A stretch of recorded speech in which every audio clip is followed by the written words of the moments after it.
Me that my first introduction was adequate, but I'm going to go on anyway. So thank you all for being here and for everything you do for the party.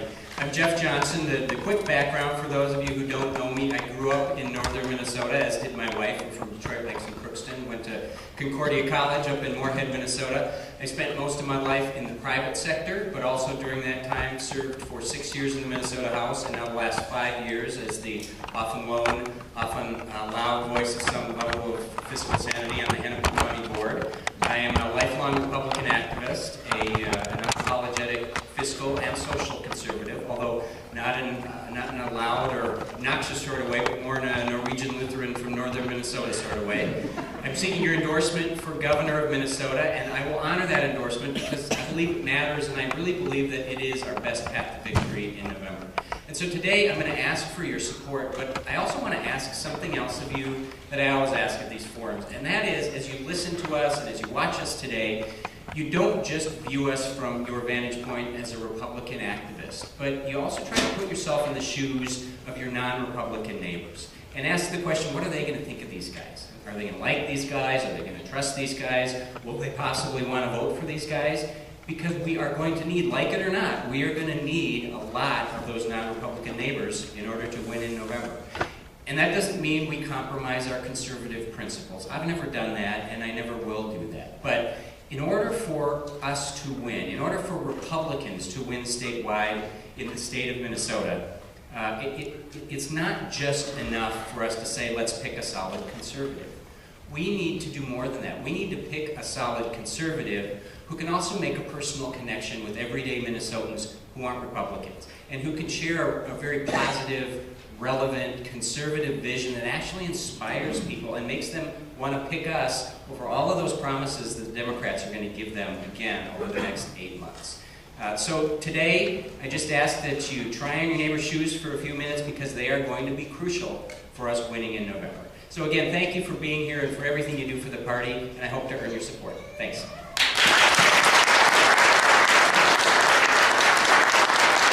Okay. Ladies and gentlemen, our next candidate to give an opening statement will be Marty Seifert. Marty is a former minority leader in the House Republican Caucus and was a candidate for governor back in 2010 and spent a few years in the private sector, but he's back now. Marty Seifert. Great, thanks to Concordia Academy and AM 1280 The Patriot for having us this afternoon for our meet and greet and our debate. My name is Marty Seifert. I am a candidate for governor. We have a very crucial election in front of us here in 2014. I obviously run for governor before. I came up short at the convention last time, but a little bit about me for those of you who have not been familiar with me.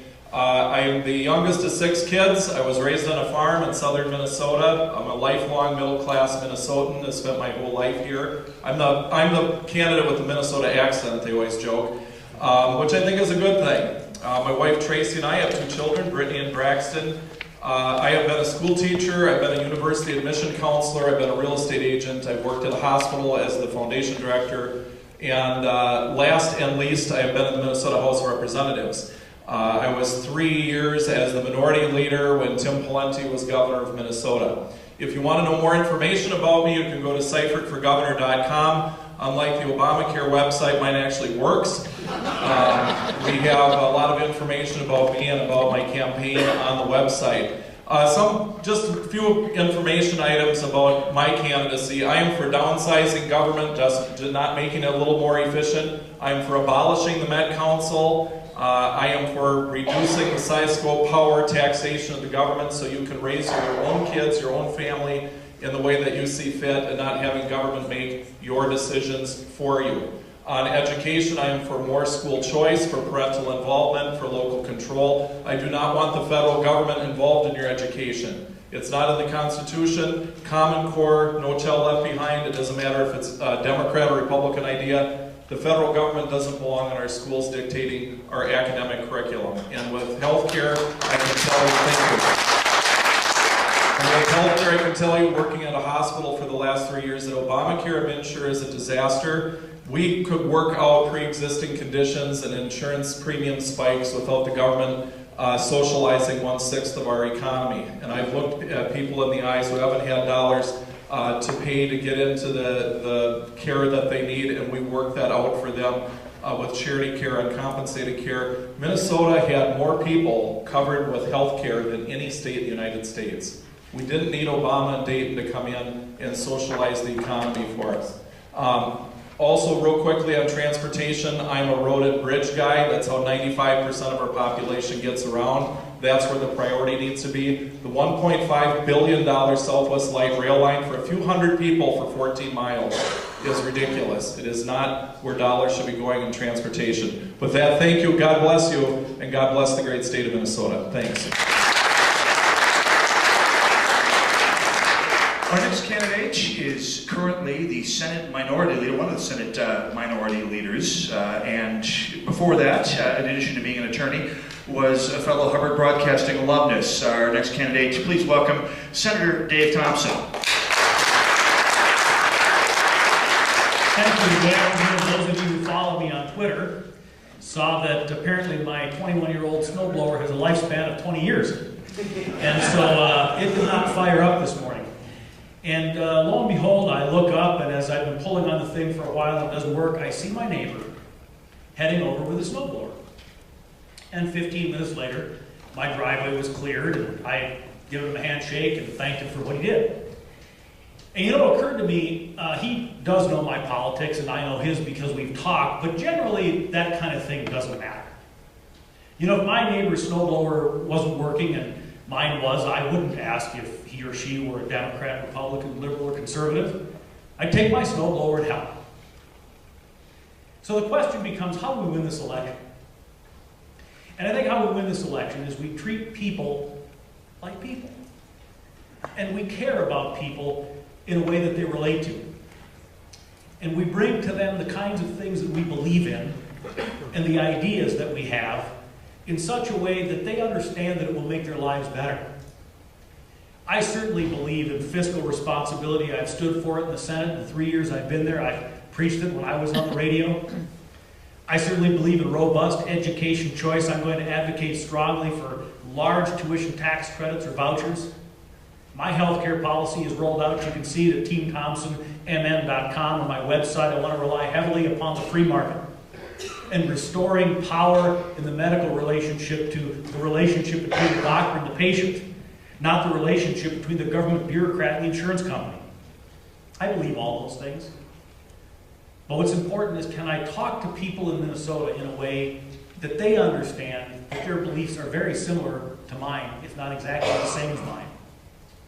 And I think we can do that. Because, you know, access to a good education, whether or not you are born in the 4th Congressional District or the 5th Congressional District of northern Minnesota or a suburb, doesn't matter. It's not a conservative value that all of those children should have access to a good education. It's a human value. It's a Minnesota value. And I think we talk to people about that in a way that they see our compassion and they see our concern, they're going to vote for us. A healthy economy, so that people's children are likely to grow up, maybe go to college, maybe not, but settle here in Minnesota and want to be a part of this state. That's not a liberal or conservative value. That's a Minnesota value. All of these things are Minnesota values. So in terms of who do you think can win this thing, I think the people on this stage generally have a worldview that people will accept. We have to be willing and able to go out there and talk to people and convince them that we are concerned about them and that we want a good life for them, just like we want to help the neighbor whose snowblower breaks down. My name is Dave Thompson. I'd be honored by your support, and I will abide by your endorsement.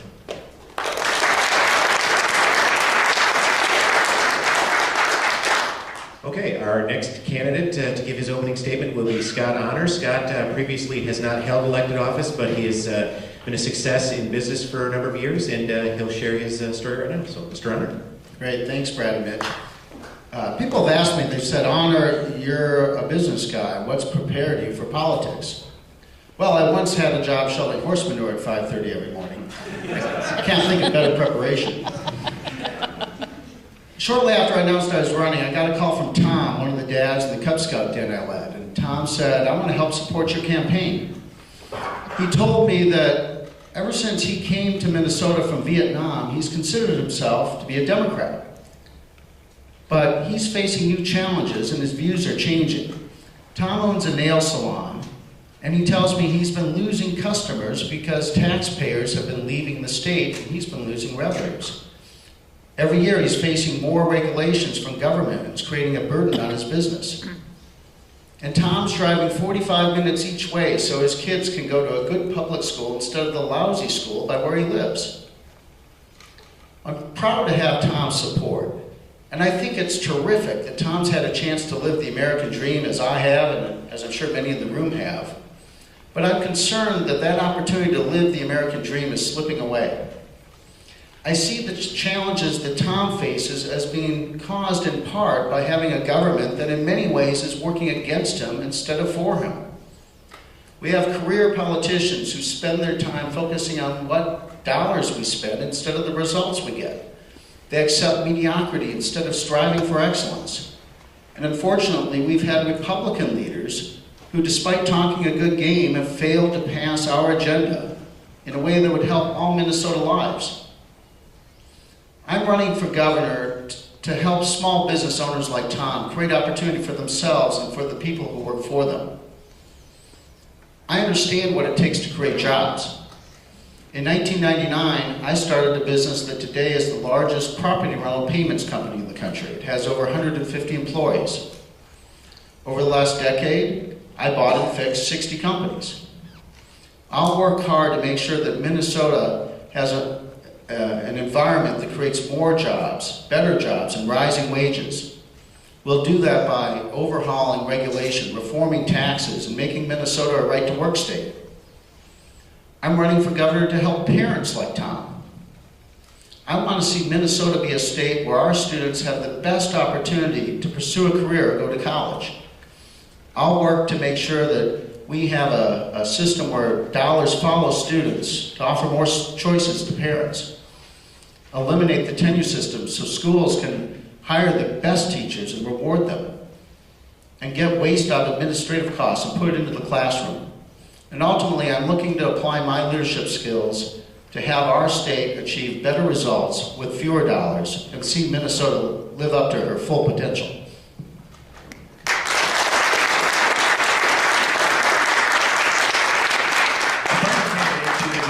Today hails from Chisholm, Minnesota. He is a graduate of the University of St. Thomas. He's a special ed teacher in Hibbing, Minnesota. Please welcome Rob Farnsworth.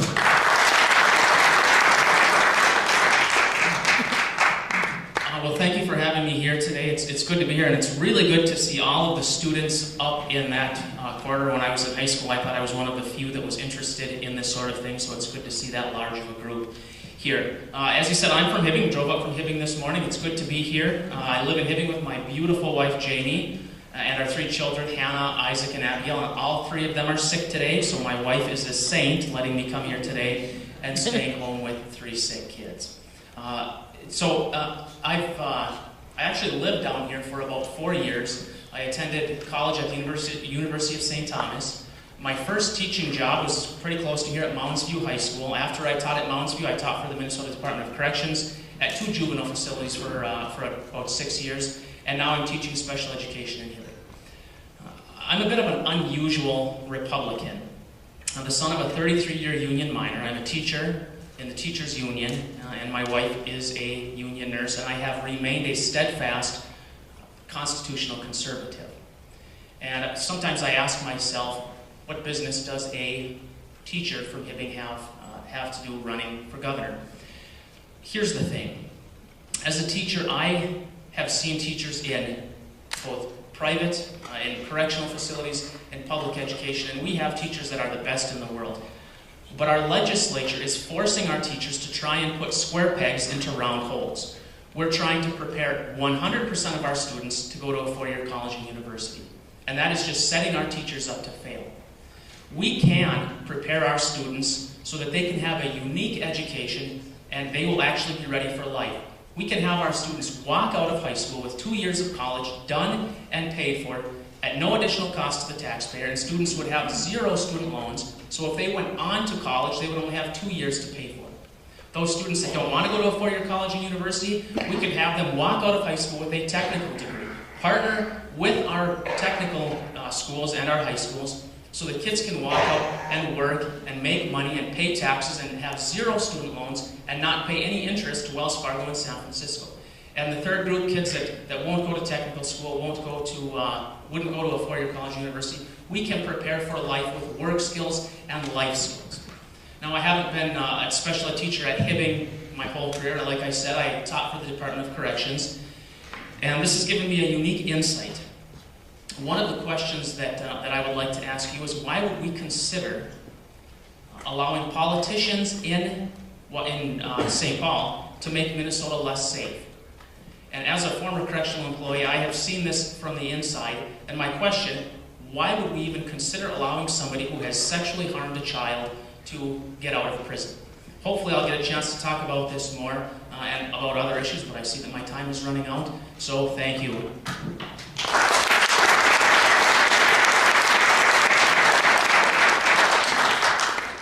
Okay, great. Well, we appreciate the opening statements, fascinating. And we want to now move ahead. We do have some questions. And incidentally, folks, if you do have some questions you'd like asked, write them down. And we have a gentleman waving in the back and Mr. Zierman waving in the back. Any questions you'd like submitted, we will definitely take them on. Fantastic. Okay, they're definitely flowing in now. Terrific. Okay, what we're going to do is we are going to ask a series of questions here. Initially, the format is that each candidate will have an opportunity, 60 seconds. Is that correct? 60 seconds opportunity to respond. And we'll take it from there. So what I'm going to do is, it's my purview of how I would like the order in which the candidates respond. We'll go in alphabetical order, so I believe Mr. Farnsworth would be first up for this particular question. And we did hear a lot of clarification in the opening statements of each of the candidates, so this one is sort of in line with that. We must have every child of school age in a school. Our goal as governor, what will you do to have that happen, to take steps to reach that? Sort of a broad education question. Mr. Farnsworth, it was kind of bouncing off the end of your opening statement there. If you want to start off with that, we appreciate it. So what will you do to have that happen for every school age child to be properly educated? So kind of a broad question, I realize. I think we have to first of all look at all of the options. And at first I sort of misunderstood your question as that we have to have all of the kids in school, which I don't think they all have to be in school, because I am a supporter of the homeschool movement. And so I think that that's one avenue. But again, I talked about how we're trying to educate 100% of our high school students to go to a four-year college and university. And I touched on this a little bit, but one of the benefits, and this would be sort of to answer part of this question, is how do we keep kids in school? We have too high of a dropout rate for our minority students in Minnesota. Imagine minority students if we tell them, when you hit 11th grade, you either are going to be taking a full college load, or you have the opportunity. You can take a technical program. When you graduate high school, you're going to be able to get a $15 an hour job as a welder, or you're going to have work experience, maybe an apprenticeship.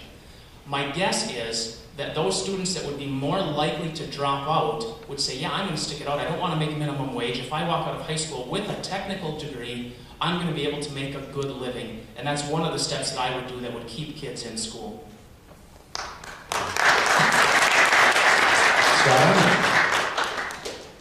Thanks. My wife Jamie and I support KIPP, which is a charter school in North Minneapolis. It operates at a 25% lower cost per student, pays teachers 16% more, and students have 2 times better test scores.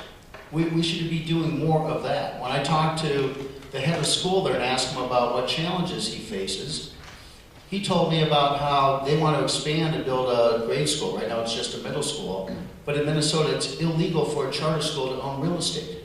I mean, what is this, Russia? It makes no sense.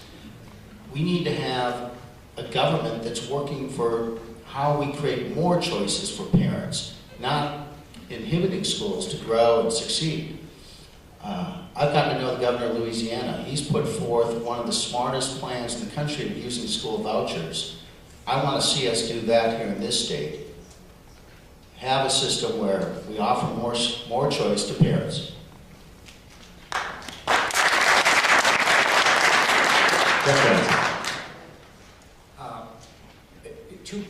Two answers to this this. Number one, it's all about choice and options for parents, because what works for one kid does not necessarily work for another kid, and what works for one school district does not necessarily work for another. And we've had this cookie-cutter approach at the state for years, since I was in the legislature, of saying the state should determine, or worse yet, the feds should determine what the curriculum is or what sort of policies we should have in each school. And so that means providing a lot of options for parents, whether it is the traditional public school, whether it's a charter school, whether it's a home school, whether there's some online learning involved.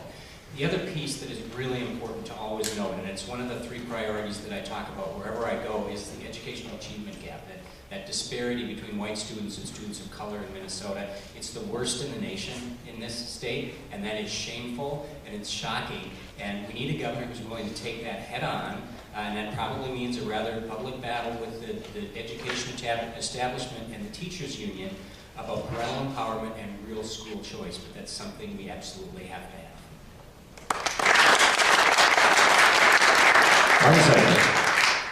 Well, I've been a public school teacher myself, and in a lot of cases, politicians think they're better educators than educators are. That's probably the first recognition that we need to understand when the legislature is not the state school board. Number 2, obviously we need to empower parents for more choices. My kids go to parochial school. My kids, myself, my wife, our siblings, our parents all went to parochial schools. No, we don't do that because we think our public schools are horrible in Minnesota. We do it because that's part of my faith, and we want those faith tenets as part of our education. But obviously school choice is part of it. Keeping the federal government out of our schools, public, parochial, homeschool, etc. That includes Common Core, that includes No Child Left Behind. Minnesotans know how to run their schools. I think it also involves quality academic instruction time. Our kids in the public schools right now spend less time for academic instruction than any time in Minnesota history. I had a study conducted about that. And the illogic of this is that long term, we're going to have kids in school fewer and fewer academic times for more and more money. It makes no sense.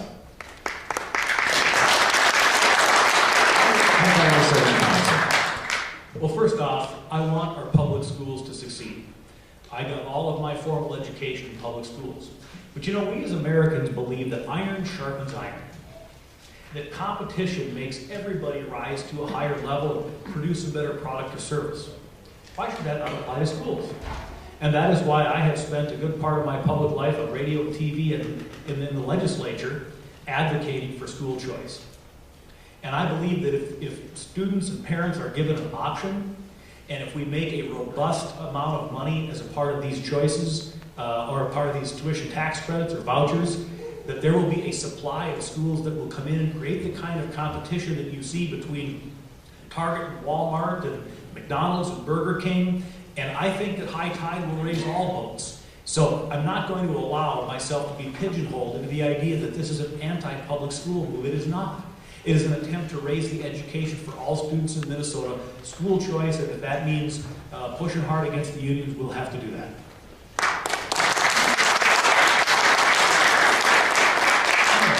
By the way, when we get through with all 5 candidates, if anyone has a cross-examination question, just raise your hand and grab my attention, and we'll work our way into that. Here's a good, that could get fun. Second question, this is from the audience, and by the way, feel free to keep the questions coming to the BPOU chairs. What do you think are the 3 most important qualifications for the governor of the state of Minnesota? Is it political experience, integrity? Are they God-fearing? Do they have business experience? Is it the looks? What are the 3 most important qualifications for the governor of the state of Minnesota? We'll start with Jeff Johnson. That's a great question. I would start out with saying integrity, and to me that is the most important quality in almost any position that you hold. You have to have that integrity, you have to have a history in that integrity, and voters and citizens have to believe that you have that integrity. Number 2, I think experience helps. I don't think it is a prerequisite, because I think having some outside real world non-political experience, as I have, is also crucial. But I think, especially considering the fact that the DFL Senate is not up for election this year, we are guaranteed, if we have a Republican governor, to still have politically divided government. And I think you need somebody who can step in there, who has some experience and has a record of actually getting conservative things done, even when Democrats control part of the government. And then I believe that an actual record of accomplishing legislation so that you can show that to people and show that you're actually in there to change something and make government work is a big plus for any of us as a candidate for governor, and I do have that experience. Next up will be Scott Honor. I think it starts with leadership skills overall. I think that we have to have a governor that knows how to lead from the front and has a history of actually accomplishing things in a leadership role. And in Minnesota, I think we have to understand how to communicate with our citizens. In order to get the job done, we need to start by communicating with the state as a whole what our objectives are and how we're going to achieve them. So I think we need to have a leader that is also a good communicator and knows how to present the vision of the state in a way that Minnesotans will understand and get behind.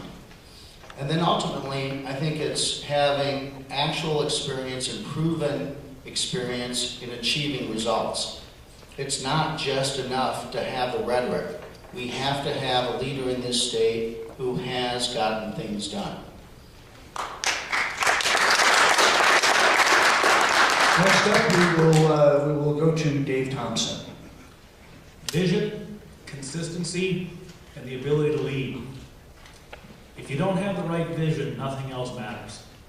I envision a Minnesota in which there's a healthy economy and employers want to come here and grow their businesses and create a better state where people are employed and people get a good education. Consistency, in that these are the things that you've stood for and stood behind and been willing to stand for in the face of adversity all of your life. Those are the kinds of things that I have stood for and I have been willing to do. Finally, and this is very critical, there are those in positions of leadership, and there are those who lead. And leading, I think, is comprised of two things. Number one, you've got to be able to get people to buy into the vision so that we can move Minnesota forward in a unified fashion and create a better future for all of us. But you also have to understand the people that you're leading and be respectful of where they are and where they can be taken and where they cannot. Those would be the three things I consider most important.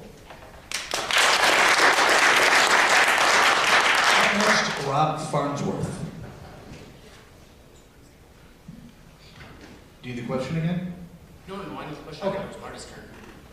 We're randomizing things as we go here, so just to keep you on your toes. Well, not to copy Jeff, but I think that integrity is probably the most important thing that we need in a leader. And the reason I say that is, as I travel around, as I talk to everyday people, I hear all too often people say, well, all those politicians are the same. They're all crooks. And I think it's time that we send leaders to St. Paul that people can trust. And when they leave St. Paul, people still say, yeah, that person had integrity. They were honest. They always stood by their values. I think we also need somebody with varied experience. It doesn't necessarily have to be experience in the legislature, but business experience, government experience, experience, enduring poverty, I think, are certain experiences that we need for leaders to understand what people are going through. And finally, I think that the leader needs to be somebody, given that we are going to have Democrats in control of the Senate, we have to be able to work across the aisle. We have to be able to work with the other party so that we don't have government shutdowns, because those always tend to backfire on us. Finally,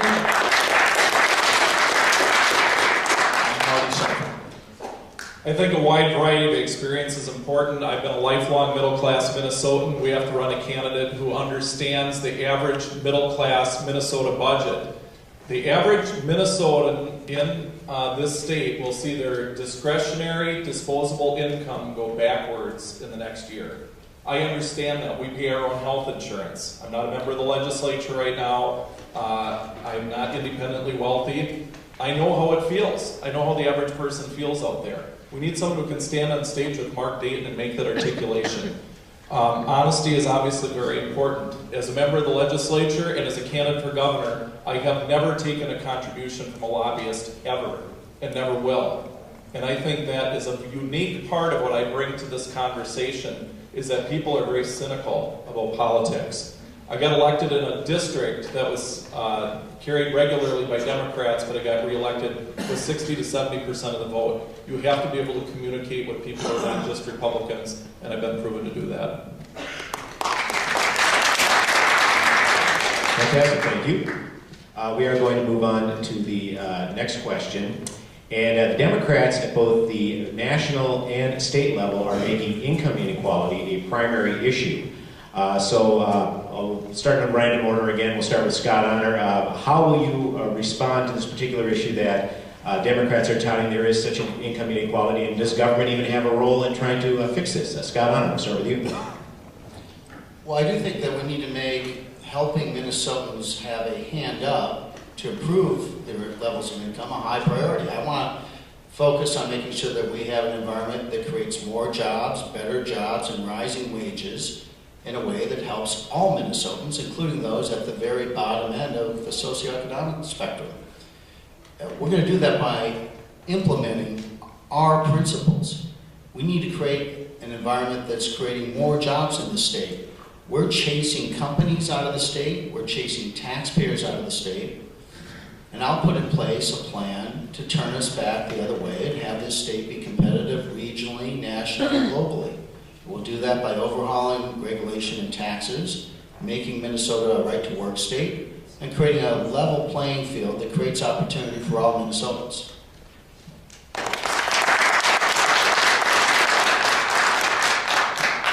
Marty Seifert. Well, I look at it as an opportunity equality issue. We want an equality of opportunity for every single person in the state. I was up last week testifying on the PolyMet project in northern Minnesota, which is going to provide over $1 billion of new revenue for this state. Truck drivers, PhD engineers, and everywhere in between. Those are the type of good jobs with health insurance and good pay that we need added in the state. Democrats like to make a lot of issues about the rich didn't pay their fair share and the poor and the middle class were being left behind. I can tell you one thing is that they were about half right. The issue is that we needed to reduce taxes on the working class, the middle class, and those who are being left behind. Not raise taxes on someone else and try to distribute it out through some type of a welfare program. We need to be about opportunity, we need to be about good education and more jobs for more people in the state, and therefore they can move themselves up along the economic rung that we all want so people can prosper and raise their own families and not have the government do it for them.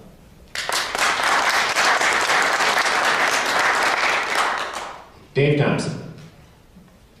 Their solutions haven't worked. We just hit the 50-year anniversary of the war on poverty. And yet the very people who advocate for these ideas tell us our poverty problem is worse than it has ever been. Their ideas don't work. And secondly, the issue really isn't income inequality. The issue is that we want high tide to raise all boats. That we want a society in which we have a healthy job market, we have a healthy employment market, employers are doing well, and we want everybody to improve and succeed. And this idea that we're going to talk about the income disparity, Barack Obama stands up and talks about how much worse it is now than it was a few years ago. He's been running the country for 5 years. Why did he fix it? Their solutions don't work. And if we talk about freedom and choice and the ability to pursue your own goals and desires, the ability to start and grow a company without being encumbered by a morass of government regulations and taxes that take you down, we got to offer a positive vision and we'll succeed.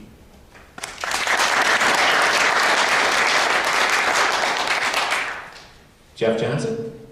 Well, I pray that they try to make that an issue this year because we ought to make it our issue. We ought to do the same thing when they talk about poor schools and the education achievement gap. They control everything in Minnesota right now, and they're going to turn around and say, look at how bad things are. Well, you throw it back in their face, and you talk to the people who believe that there is a level of income inequality, and you say, how are their policies working out for you? They're obviously not working. And then you offer the alternative. Because, you know, when people talk about the minimum wage to me, my response is, first of all, when you arbitrarily raise the minimum wage, it tends to hurt the people that you claim to be trying to help, which are the youngest people and the people with the least skills, least marketable skills. But if we are actually able to fix the economy, we will start creating real jobs, and the minimum wage will be irrelevant because the market is going to demand a minimum wage higher than what it is right now. So if you free up entrepreneurs to actually want to start and expand businesses here, which is exactly the opposite of where we are right now, income inequality is going to disappear.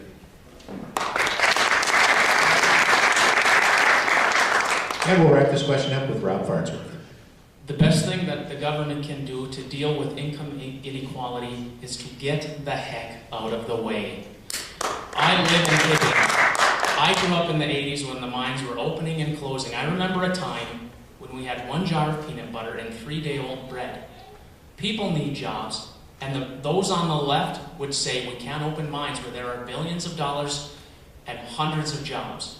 They haven't lived it. They haven't lived day to day. So the government needs to get out of the way so that businesses can create jobs. I'm going to touch on this a million more times, but the other thing the government can do is fundamentally reform education, and it will impact the education achievement gap. If we have kids walking out of high school ready to get a good job, not a minimum wage job, but a good job that they can support their family with, we will not have this so-called inequality. Just to wrap it up, there are those that say we need to raise the minimum wage by $2 because that's going to make people a little less poor. I don't want people a little less poor. I want people to go into the middle class to be able to support themselves. More Ramsey County Republican debate live on AM 1280 The Patriot, also being held live here at Concordia Academy in Roseville, just north of Highway 36 on Dale Street. If you're in the neighborhood, please stop on by. Our next question, since we are on the outskirts of St. Paul, deep in the heart of Betty McCollum's corner of Minnesota, the next question is, the Republican Party has a reputation of being the party of white, upper middle class males. What would you do in your campaign and as governor to try and get outside of that cliche or stereotype? And we'll start this off with Dave Thompson. Well, I think first off, I alluded to this in my opening remarks when I said that we have to talk about things that people care about in a way that they understand we're sincere. I've been talking about education for over a decade now, on radio, TV, and now in this campaign in the legislature. I think the way that we get to people in the 4th and 5th congressional district is we talk about the fact that we are going to provide a system of education that will offer their children access to a quality education and give them their shot at the American dream. Because let's face it, the American dream is an illusion. If you're not able to read, write, and do arithmetic at a level that allows you to get a good job and take care of your family. As far as talking to middle class and upper middle class folks, we've got to get into the Iron Range and talk about the possibilities up there with the mining, getting this permitting moved and that sort of thing. And then obviously we've got to address our farm economy. I come from northwestern Minnesota where the farm economy drove us, and we've got to pay attention to those things. And if we do, and we talk to people about what's important to them, we can get those votes. Next up, we'll go to Rob Farnsworth. Well, I'm perfect for that because I'm not upper middle class, I'm just middle class, so that'll help. You know, we need to, as a Republican Party, I think one thing that we've been lacking until recently is that we sort of have been perceived as a good old boys club. And I think it's time that we start reaching out to those groups, start inviting them to caucus, start having dialogue with, you know, the non-WASP, or, you know, whatever term you want to use, groups in Minnesota. Because a lot of those new Americans, those new Minnesotan people that come from outside the country, they share our values. But when they get here, the first people that reach out to them, you know, would be Democrats. And we need to get to them. We need to say, this is what we believe in. This is America, the land of opportunity. We're the Growth and Opportunity Party. We believe in opening things up so that you have opportunity to start a business, to go to college, and to live the American dream. And if we get that message to those groups, I believe we will win. Let's go to Scott Armour. Thanks. You know, I feel like I've lived the American dream. When I was born in Fridley, my family lived in a trailer park. When I grew up in Mound, my dad lost his job and lost his pension. But we got through that, and I worked a number of minimum wage jobs to put myself through college and ultimately create financial security for my family. And I feel blessed in having had that opportunity. I believe that parents across this state want that same thing for themselves and for their children. And our principles are the best way to have them have that opportunity to achieve the American dream. And so, to me, it's just simply a matter of getting out there, of speaking with everyone, of having them understand that we've got solutions that are going to create opportunity for more jobs, better jobs, and rising wages, that we're going to create an education system that has this state the best place in the country to pursue a career, go to college, and that is what people in this state are looking for. Next, Marty Seifert. I'm the youngest of 6 kids, raised on a farm by a dad with an 8th grade education. We burned corn cobs to keep my family warm in the winter time. So I think I have a pretty good feeling of how people feel as they come into Minnesota looking for opportunities, and that's really what people are looking for. When I campaigned for the legislature, I would go to adult basic education classes. This is people who are refugees and non-citizens looking to learn to read, write, and speak English, become citizens, learn the Constitution, legally get their driver's license, and then get education to work. Exactly what we want as Republicans, but that's what Democrats want too, just a different way of doing it. We need to show up. When I ran for governor last time, I went to the Sabathani Community Center in South Minneapolis. And there was a lady there who had worked for 40 years, and she said, "You are the first Republican I've seen here, ever, since the 1970s. They have a zoo day at Sabathani. She saw more zoo animals than Republicans show up at the Sabathani Community Center." We need to show up if we're going to get people's votes. And I've been very good about that, whether it's the Iron Range, the farm, the inner city, or elsewhere. And finally, Jeff Johnson. The key is showing up, but it's not about showing up next summer after we have a nominee. It's about showing up now, and frankly, it's about all of us showing up a year ago and 2 years ago and 4 years ago. And it's something that I've been trying to do on the Hennepin County Board for the last 5 years, because we do have an opportunity here. A lot of the new immigrants that are coming in are entrepreneurs. They want to start a little business, and they want their kids to get a better education, and they are socially conservative.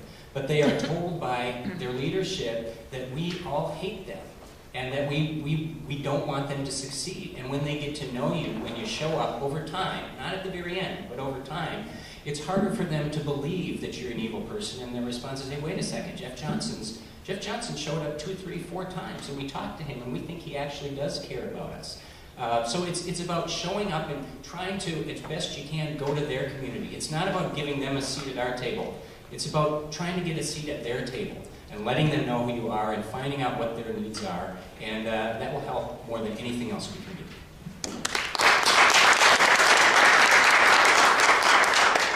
Okay, a couple of questions ago we did talk a little bit about income equality, and a lot of the answers that I had heard was essentially trying to encourage businesses to stay and therefore businesses being able to expand and thus creating more jobs. So this question is more along the lines of the how to encourage that kind of creativity. And here's one from a student here. In a day when the economy is tight and citizens are hesitant to take risks, how exactly would you promote creativity and entrepreneurship in the next generation? Dave Thompson, we'll start with you.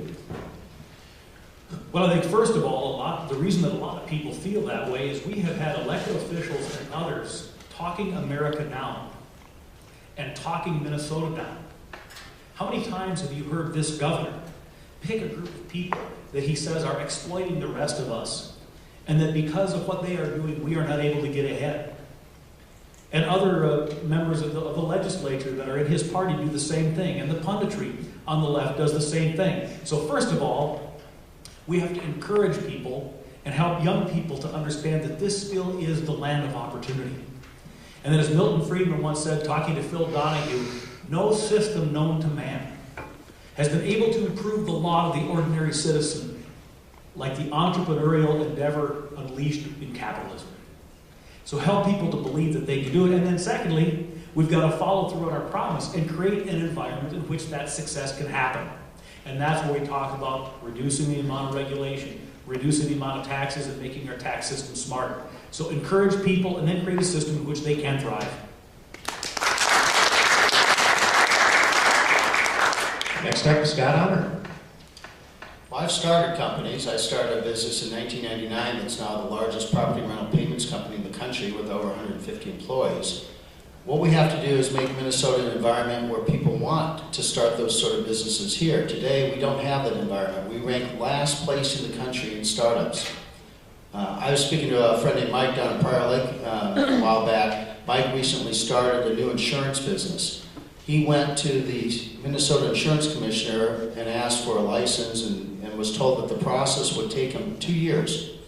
He went to South Dakota and had his license in 10 days. We need to have a regulatory environment that fosters growth. Imagine in Minnesota with no 3M, with no Medtronic. That's the kind of state we have today.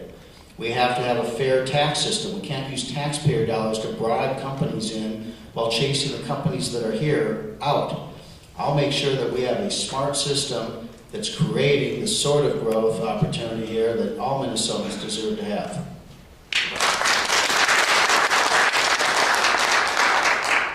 Marty Seifert?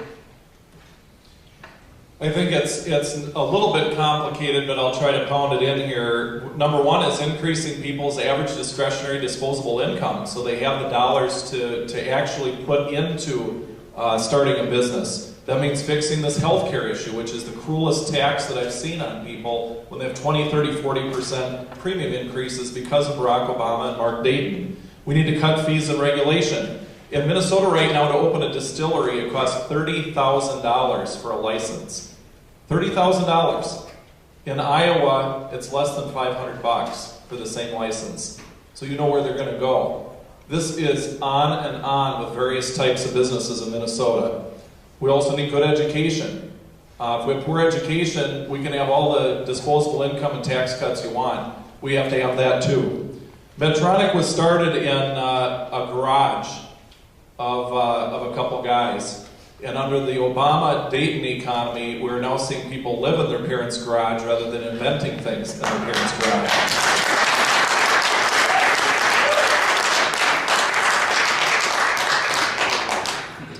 Next up, Jeff Johnson. When I was growing up in northwestern Minnesota, the big concern was that once kids graduated in North Dakota, they all moved to Minnesota. We've got our kids moving to North Dakota. The world is upside down because this is a better place to live, but we've made it so unfriendly for entrepreneurs. So you start with changing the law, and it comes, everybody's talked about this, it comes through tax reform, it comes through regulatory reform, it comes through lawsuit reform, I believe, and also an end to kind of an obsession with granting special favors to a few businesses at the expenses of all the others. That's not pro-business to me. But also, it comes in a tone or a climate that the leader of your state sets. And I think if we have a governor who actually celebrates success and welcomes people who want to take risks and makes it easier for them to do that, rather than constantly tries to punish them or look down at them or talk them down, that is going to encourage investment in entrepreneurs more than anything else we can do.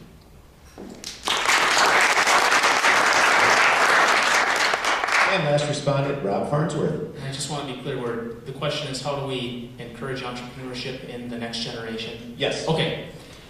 Imagine with me a student in Minneapolis. Now this student loves robotics and would thrive, say, at Dunwoody in their robotics program. But we're saying, no, we're going to give you an education that prepares you to go to a four-year college or university. Imagine if this same student, when they graduate, after doing, the regular high school career, they say, oh, forget it, I hate school, I'm not going on, and I'm not going to do that. But imagine while they were in high school, if we partnered with Dunwoody so that that kid could take robotics classes at Dunwoody. When he's done with high school, he's got all of the knowledge, he can work, but he also likes to tinker on things, could invent something. That is how we foster it, by allowing kids to have their unique education, not preparing every student for the same future. And then everybody else talked about it. We need to get rid of the regulations. Once he invents this, he needs to be able to get it to market, he or she, needs to get it to market so that he or she can make money. And we also need to remind people that success is not a bad thing. If you invent something, you should be able to reap the benefits of what you've invented. What we're going to do here is go through one more question, take a brief break so we can get some sponsors in here, let you all stretch your legs a little bit, then we'll go to the lightning round. But first, we're going to cover the opposite side of the spectrum from entrepreneurship.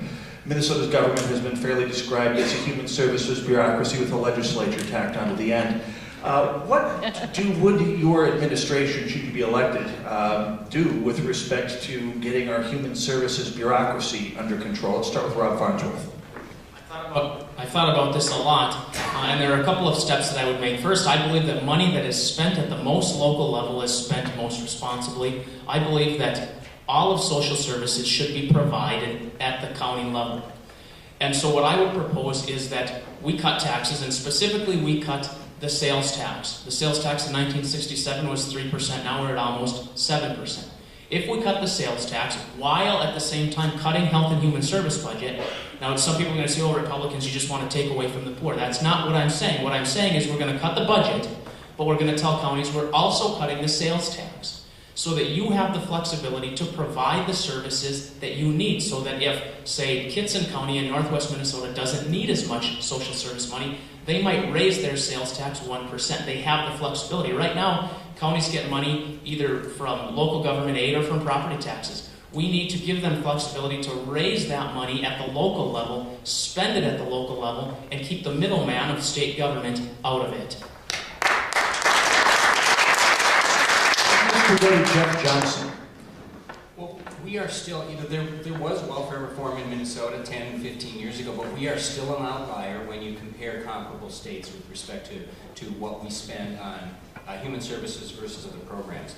But I don't think our message can be, we're going to cut human services by 10% or 4% or 12%, because that scares Minnesotans. I think what we need to do and what we need to constantly be talking about is, first, we have to figure out what government should be doing, but then once we make that decision, we should figure out which programs are actually working and are actually doing what we claim we want them to do. And one of the three things that I've been talking about as a goal has been to start auditing the programs that taxpayers fund in Minnesota. We start with human service programs because they're easiest to measure. This is my life on the county board right now, and that is where most of our human services programs flow, through counties.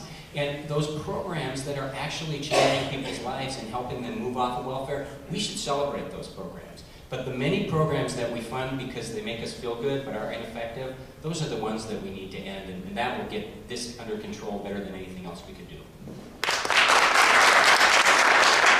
Okay, Marty Seifert. Well, we have a big job in taking on the welfare industrial complex in the state, and I'm going to start by the welfare industrial complex at the state level. The Health and Human Services departments are separate. Even though the federal government is wasteful and inefficient as they are, have them under one house, and you could reduce an enormous amount of costs. We need a waiting period for welfare. We have people that move to Minnesota, you might be shocked at this, and enroll in welfare programs almost immediately, coming from other places who are non-Minnesotans. Those dollars are for our fellow Minnesotans who are on tough times.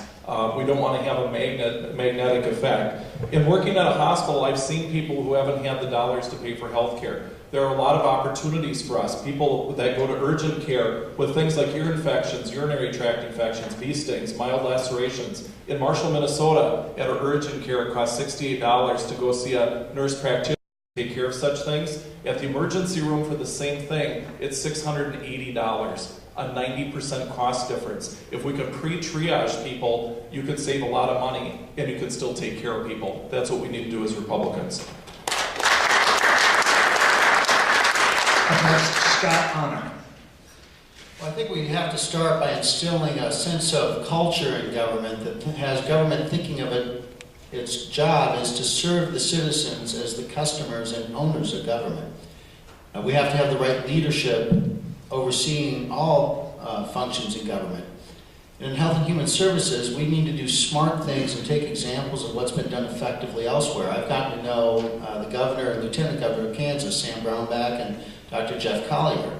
In Kansas, they partnered with the private sector to lower their Medicaid costs by 10% and improve outcomes to their Medicaid recipients. It's a very effective system. We ought to be doing more things like that here in our government and taking the best ideas we can find from around the country to figure out how do we improve outcomes and lower costs for all Minnesotans. And finally, Senator Thompson.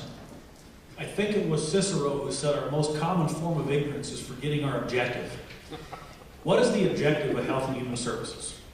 It's to take care of the truly needy. We are good people. We are not going to let our young, our infirm, and our elderly suffer. But the second objective is to make those who can be made independent to be independent, so they're not dependent on our system forever.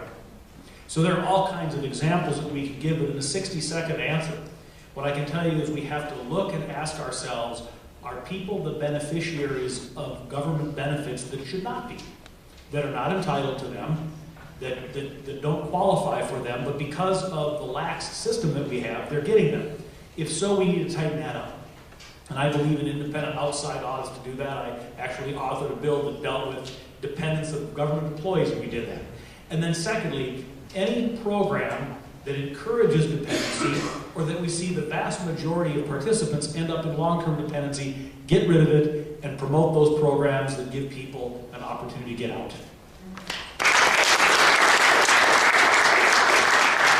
All right, that's the first half done here. What we're going to do is take a break right now, come back with the lightning round, and then go to the big closing statements here. So we're going to take a 5-minute break right now. We'll be coming back with the lightning round. Get up, stretch your legs. If you're in the audience, grab something to drink. The fun is just beginning. Northern Alliance Radio Network, AM 1280 The Patriot. We'll be right back.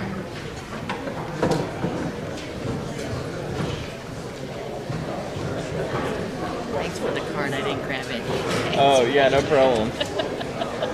I was like, how am I going to get a card? I don't want to get up and go by the camera. Sure. Yeah. I didn't have any paper, and I thought, oh, what am I going to do? I seen you just wrinkling yours. I thought, I'm going to need that. Yep. Nope. No problem.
Paper or something, or you just tape it in your front? Yeah, just for...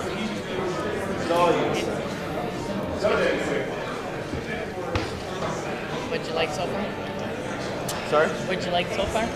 I mean, it's all good stuff, and not a lot of difference quite yet, so... Yeah.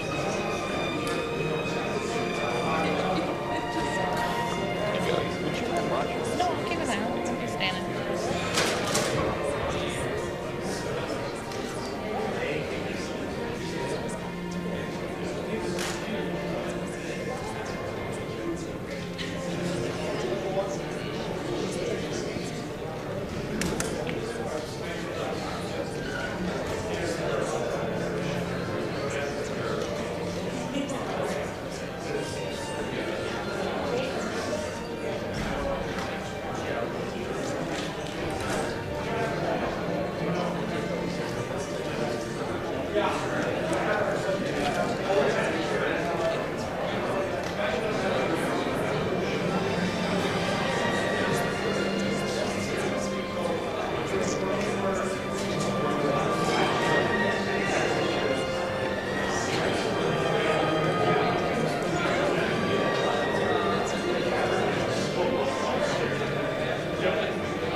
back on the air in about 2 minutes here, so if you want to grab a seat, get your popcorn,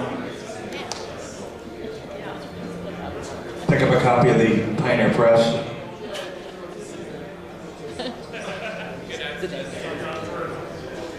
I'm not above pandering. I think he's.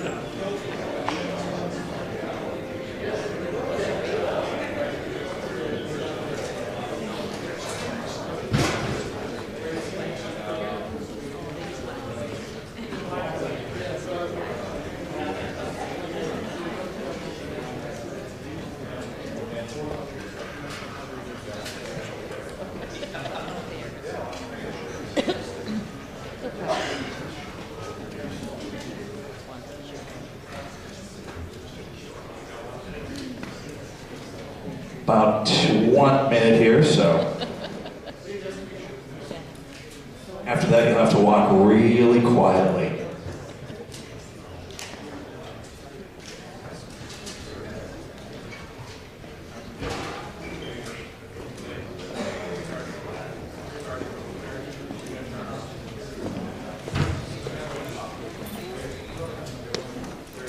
Thanks. About 30 seconds here.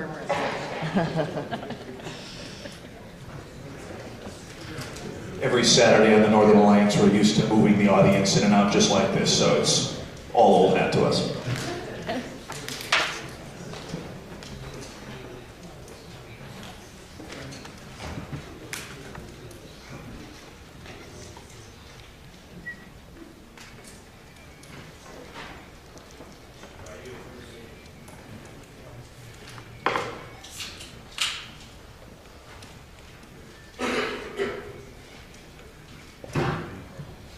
Welcome back, Twin Cities and World. It's the program that says, send us your tired, huddled masses yearning to see red. The Northern Alliance Radio Network, brought to you this Saturday, as every Saturday, by Thompson Building Remodeling, found on the web at thompsonpros.com. He's a local guy from here in Roseville. You gotta love him. Go to thompsonpros.com.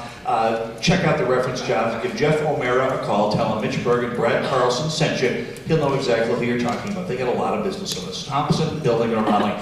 Welcome back, ladies and gentlemen. We're here for the second half of the Northern Alliance Saturday broadcast, the first ever Northern Ramsey County Republicans gubernatorial debate. Brad Carlson, normally heard every Sunday from 1 to 3, and I, Mitch Berg, heard Saturday normally from 1 to 3 at this time slot on AM 1280 The Patriot. Hosting the debate, we have the five current gubernatorial candidates from the Republican Party as we head towards caucus time. Marty Seifert, Jeff Johnson, Rob Farnsworth, Dave Thompson, and Scott Honor are joining us here at Concordia Academy, just north of Highway 36 on Dale Street in Roseville. Go about a block north of 36, look for all the big signs that say Concordia Academy. That's a sign you're getting warm. Stop in the auditorium, we'd love to see you. By the way, after the event here today, we're going to be having meet and greets in the gym just down the hall from the auditorium here. We've got candidates at the table set up. You can meet them face to face. Ask any questions we can't squeeze on the air here. Now, we're going to get through a lightning round, as many questions as we can, try to keep the candidates to 30 seconds at a pop here, although if you have any cross-examination, jump in fast, because, let's face it, like any broadcaster, I'd like to watch a good rumble. So feel free to jump in and keep it polite. And we'll jump off on that right now. So, Brad Carlson, you have the con. Okay, fantastic. We will start with Marty Seifert. This question just goes straight down the line, so no randoms here. It is important to Minnesotans to have a leader who is true to their personal convictions. How do you see your faith as a factor in making political decisions? Well, faith is very important to me. My wife and I are practicing Catholics. We find that one of the fundamental underpinnings of what started our country was faith and freedom. When we get sworn in, we say, "So help me God," for a reason, not just for rhetoric. And so if we look at the uniqueness of our country and how it was founded, it's not a king, it's not a monarch, but the Lord's in charge. There's a reason the cathedral is a few inches taller than the Capitol building. It wasn't an accident. My faith, which are really my values, direct every decision I make. Now, I'm a Norwegian Lutheran, and so I don't wear it on my sleeve very well, and nor do I want to, because that's how I was brought up. But to me, everybody's faith, regardless of what it is it a very important part of who they are. And I think it is crucial that you also factor that into all the decisions you make as a governor and as a legislator. Thank you, Jeff Johnson. Rob Farnsworth. Well, as a Christian, my Christian faith does mold who I am. It molds my perspective. But more than that, the Judeo-Christian tradition is something that has molded this country. And that's not a bad thing. We've done pretty well with the Judeo-Christian heritage, and I believe that's something that we can continue to benefit from. My morals, my ethics are shaped by my faith, and similar to the way that our nation has been shaped by those similar morals and ethics. Dave Thompson. The moral left has done us a lot of disservices, but none greater than perpetuating the idea that morality is relative, that there are no absolutes. I believe, based upon my faith, I am a Christian, I believe that there are moral absolutes, that those absolutes transcend human thought and human thinking, and that the moment we get away from those kinds of things, we go down a bad path. And anyone who tells you that their own personal morality doesn't inform their politics will lie to you about other things. Because we all build our ideas of what is right in policy based on what we believe is right in life. Scott. My college alma mater's motto is freely you receive, freely give. And that's guided me in many ways as to why I'm running for governor, because I want to help make this state better for everyone.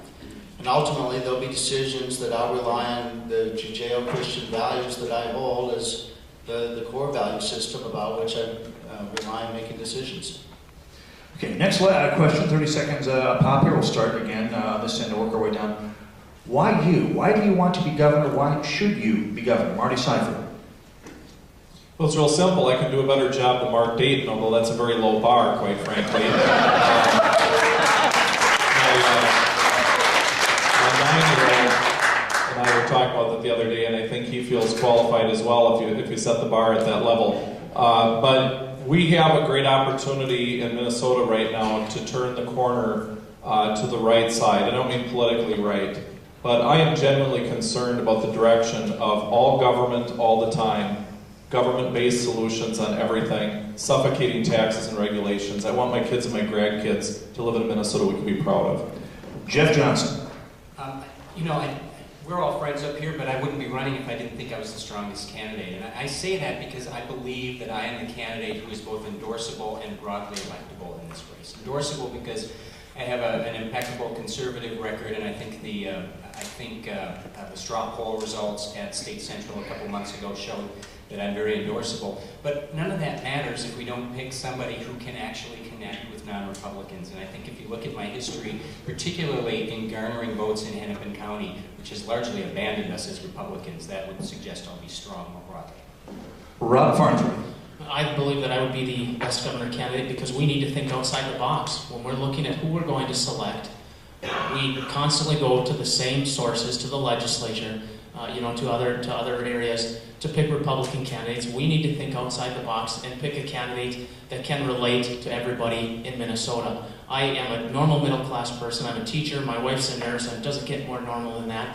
We also need a candidate that can win, that can actually reach out to those 75 counties that voted in favor of the marriage amendment in Minnesota. Those are 75 conservative counties with low voter turnout that we need to win. Dave Thompson. Certainly we need somebody with the right vision, and just as importantly, we need somebody who has the ability to talk to folks about that vision in a way that we can get more than all of the Republicans. And I believe I have the right vision, and I've demonstrated that to you through my voting record and the things that I've advocated for in the legislature. I've been blessed to have the opportunity on radio and TV and doing other things to talk to all Minnesotans, not just Republicans, about the kinds of things we believe in and convince them. I have the willingness to go door to door, face to face, and talk to people, look them in the eye, and convince them that I care about the issues that are important to them. And with that, I can get elected, I believe. And finally, Scott Honor. Well, our Republican leaders have talked a good game but have not passed our agenda. And I want to apply the skills I developed in business to lead this state, and to do so by using the same skills we used in turning around businesses, setting a vision, creating a specific action plan, and forming a team to get the job done.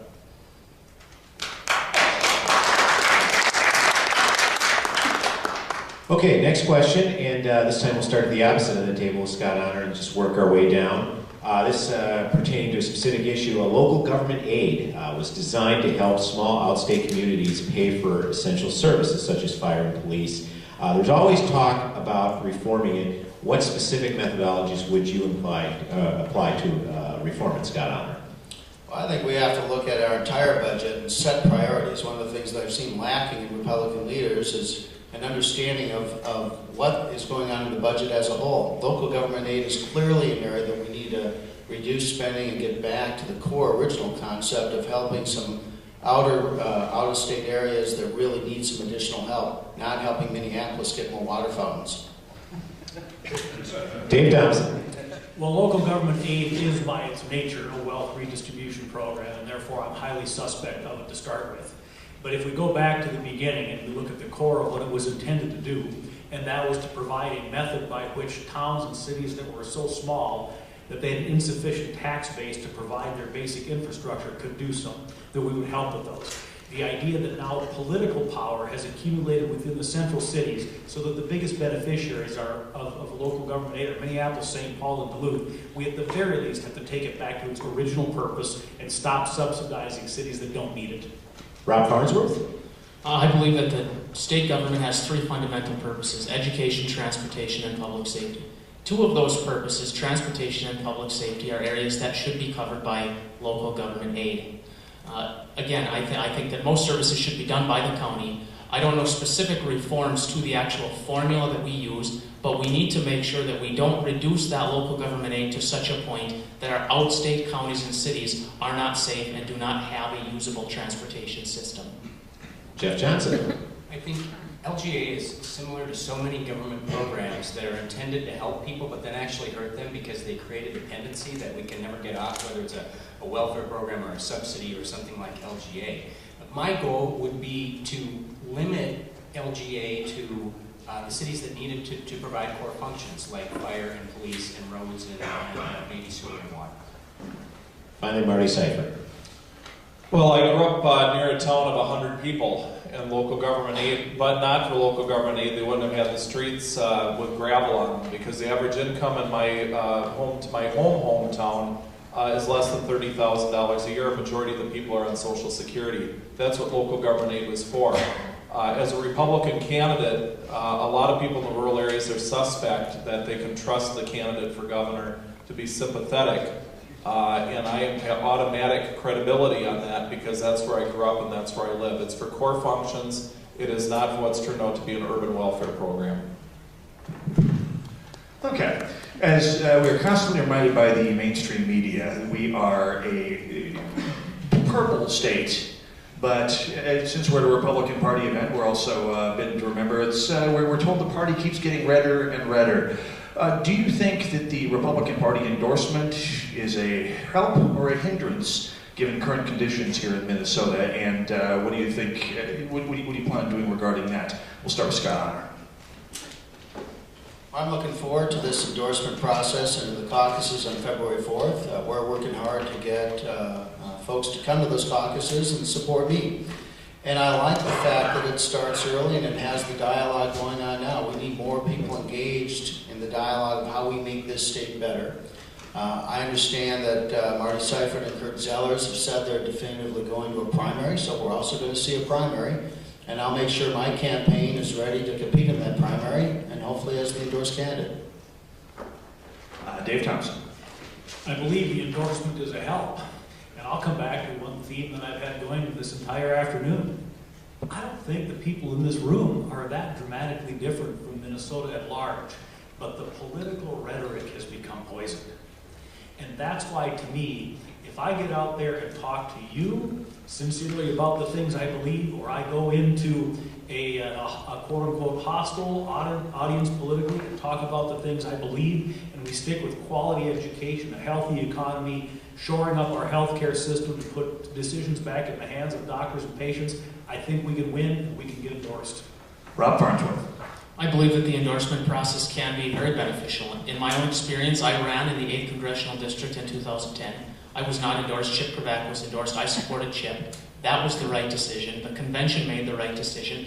And with the party behind him, Chip was really able to shock all of Minnesota by winning that race. So I believe that the endorsing process can be and has been very important and very useful. Jeff Johnson. Well, one of the reasons I honor the endorsement is not just because I think it's a help. I think it's our best path to victory this year, because if we are able to unite behind a candidate at the end of May rather than the middle of August, we can spend the summer aiming our fire and our money at one of the worst governors in the United States rather than at each other. And I think that will be the difference between winning and losing in November. Marty Seifert. I think the endorsement can be helpful. That's why I've been traveling to over 50 cities since announcing around Thanksgiving time. I have to drive 3 hours and 10 minutes to get to the Twin Cities. And so I see activists all the time in groups of 5 and 10 where I have to drive 7 hours round trip to see those 5 to 10 people. If I didn't believe in the endorsement process, I wouldn't be aggressively seeking it. I am open-minded to a primary, not so open-minded my brains fall out, but open-minded to a primary because we're going to have one anyway. And the reality is that I believe we are going to have a strong candidate at the end of this thing to take on Mark Dayton. I believe I'm that candidate, and I'd seek your vote for endorsement. Okay, thank you, gentlemen. I'm told this will be the final question of the afternoon, and we appreciate all the folks that have come out, and of course to the 5 to 6 declared Republican candidates that are here today. I'm going to go in alphabetical order with this last question, so obviously we'll start with Mr. Farnsworth. Just kind of a general question. Is there one person in particular, whether it be political or non-political, that you feel has been your most vital influence in your foray into politics, Rob Farnsworth? Do they have to be alive? No. Okay. I majored in history in college, and of course my dream was that I was going to become a history teacher and retire after 30-some years as a history teacher, because I love to learn from history. And I am infatuated with Abraham Lincoln. Now, I know there are some people, there are some issues as far as his ability to ignore constitutional rights. But as far as his leadership ability, his ability to do what seemed impossible, I really respect what Abraham Lincoln was able to do. Scott Honor? The first person who came to my mind was Dr. Charlie Runnels, who's the Chancellor Emeritus at my alma mater, Pepperdine University. He was Chancellor for 50 years and really dedicated his life to serving young people. And for me, he was a real inspiration to having an attitude of having had success to now giving back. And I'm appreciative of that. And Jeff Johnson? I would have to say both my parents, because while neither of them were overtly political and certainly neither of them ran for public office, they both instilled in me, constantly hammered in me this thought that you're not allowed to complain about something unless you get out there first and try to fix it. And so that was the reason I ran for the legislature in the first place, and it's really at the heart of why I'm running for governor right now. So I'd say my parents. Marty Seifert? I'd say it's a tie between my dad and my father-in-law. They both had 8th grade educations. My father-in-law raised 8 kids. My dad raised 6 kids. Worked hard, played by the rules. To this day, I don't know if my dad was a Democrat or Republican. He was conservative. He served his country in Korea. I don't know what my father-in-law was either. He served in World War II. They came from the philosophy that the government should be a servant, not that the people should be the servant of the government. And I think that's what really models for me in running for governor. Wrap it up with Dave Thompson. Well, it's certainly a lot of people I admire just generally in life, but you asked about in politics, and I'm going to pick Winston Churchill. And I'll tell you why. When you're sitting in my seat up here, unless you have incredible ego, you feel a sense of humility. And you feel a sense that you're not the perfect person to do this, and that it's an honor to be here. So the reason that Winston Churchill inspires me is he was not a perfect person. But you look at somebody who cared deeply about the people and was willing to stand up for the things that he believes in the face of incredible adversity. He succeeded, though it wasn't perfect. And I believe that there's nothing more you can ask of anyone than that. All right. We're going to go on to final statements here right now. First of all, before we get to that, I want to thank everyone for coming out here to a Concordia Academy. We'll do all the wrap up here once we get past that. But what I want to do is go through the final statements in geometric order of, no, I made that up. We're going to go reverse alphabetical order, just to mix things up here. 2-minute closing statements, and then we'll take a 5-minute break before Brad and I wrap up here. We'll be doing some broadcasting from the stage, so you can stick around for that if you'd like. The debate will be over, but we will we'll go in reverse alphabetical order. Closing statement, 2 minutes, Dave Thompson. Well, thanks again, everybody, for taking time out of your Saturday to be here. It's been a great opportunity to talk with you. I enjoyed doing this, and I'm looking forward to shaking hands downstairs. I think you have to ask yourself, how do you select the right person to take on, presumably, Mark Dayton? And I think you need a few things. First off, you need somebody who does have the right values and beliefs and the right vision. My public record demonstrates that I'm truly a conservative and someone who believes in the conservative platform. Secondly, I think you need somebody who not only believes it, but will live it. And I've done the very best that I can to do that. Early on in my time in the Senate, I stood up against leadership when they suggested a budget number that I believed was far too high to start a negotiation with the governor. I was the chief author of the Employer Freedom Right to Work legislation and pushed that once again against leadership. I have done the very best I can to promote and advocate for the kinds of things that I say I believe in. And then thirdly, you need somebody who can get elected and be a leader. And I think that I'm somebody who understands Minnesota. I grew up in a single-parent family home after my parents divorced when I was 11. We were middle or lower middle class, and those are the kinds of people that I grew up around and spent time with and made friends with. But I've also had the opportunity, through my work and other things, to meet all kinds of different people, entrepreneurs and successful business people, people who have been in horrible legal troubles and have needed help getting out of them. So I believe that I understand the people of Minnesota. I believe I understand what we need to make the state better, and I hope that I can connect with folks and talk to them in a way that they'll accept our vision and that we'll get rid of this governor in November and move Minnesota forward. And I ask for your support. I ask for your endorsement. I will honor your endorsement. It's an honor to be here. Thank you. Closing statement from Marty Seifert next. Thank you, Mitch, and thank you all for being here. You know, why should you vote for Marty Seifert as our candidate on the Republican side? I think I'm the best candidate to win the election against Mark Dayton. It is simple as that. I have a proven ability to get the votes of non-Republicans, 60 to 70% in a district carried by Democrats regularly. People like it if you listen and you tell it like it is. And I've done that as a legislator, as someone who's worked at, whether it's been a teacher, administration at the hospital, administration at a university. I think people respect that as a lifelong middle-class Minnesotan, that you've got to be able to get the votes of the average butcher, baker, and candlestick maker to get elected.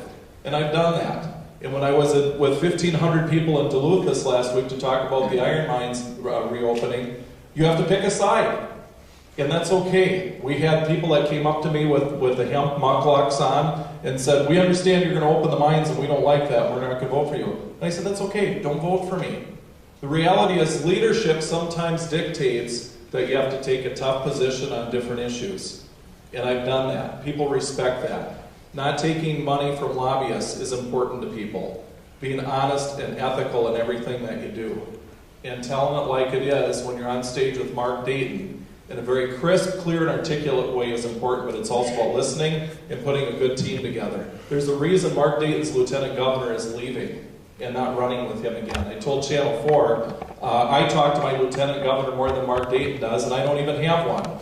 So the reality is that he is not listening to people that are part of the team. He is just doing his own thing with wandering leadership. We can do better. The average independent Democrat that I know in Marshall, Minnesota, and across the state as I've campaigned knows that we can do better for our leadership in the state of Minnesota as we move into the 21st century. I'd humbly ask for your vote as we move into caucuses on February 4th.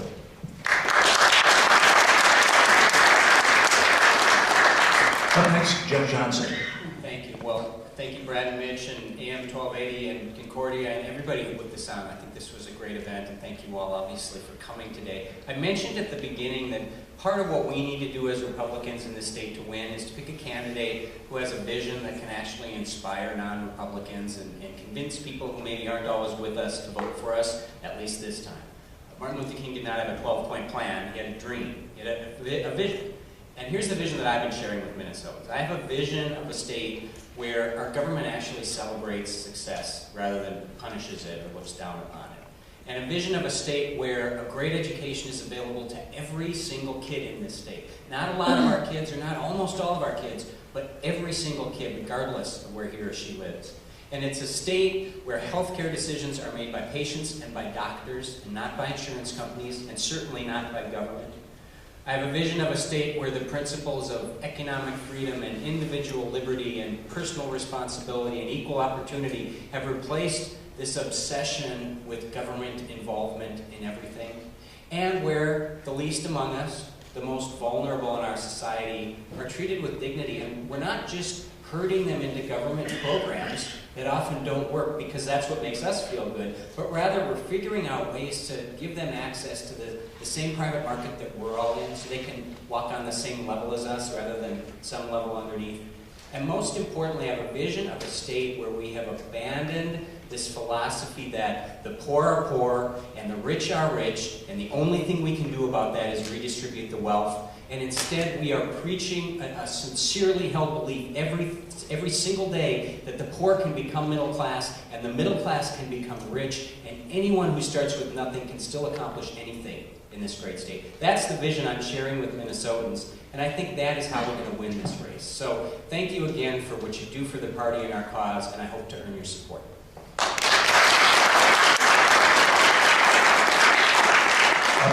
Scott Honor. You know, Minnesota has abundant resources, it has incredible talent, but Minnesota is underachieving their potential. We have a governor in Mark Dayton who defines success as growing government. I'll define success by growing jobs. I want to apply the skills I developed in business to have this state achieve their full potential. And we'll do that by focusing on jobs, education, and getting better results with fewer dollars. I understand what it takes to create jobs because I've created them. I started a company that today has over 150 employees. 3 years ago, I bought a company in Cosmopolis, Washington that was a shut-down pulp mill owned by Weyerhaeuser that had devastated a company town. We restarted that mill and created over 200 jobs. I'll make sure that our state has more jobs, better jobs, and rising wages by focusing on regulatory reform, an overhaul of our tax system, and making Minnesota a right-to-work state. And I'll focus on making Minnesota a state in which our students have the best chance to pursue a career or go to college.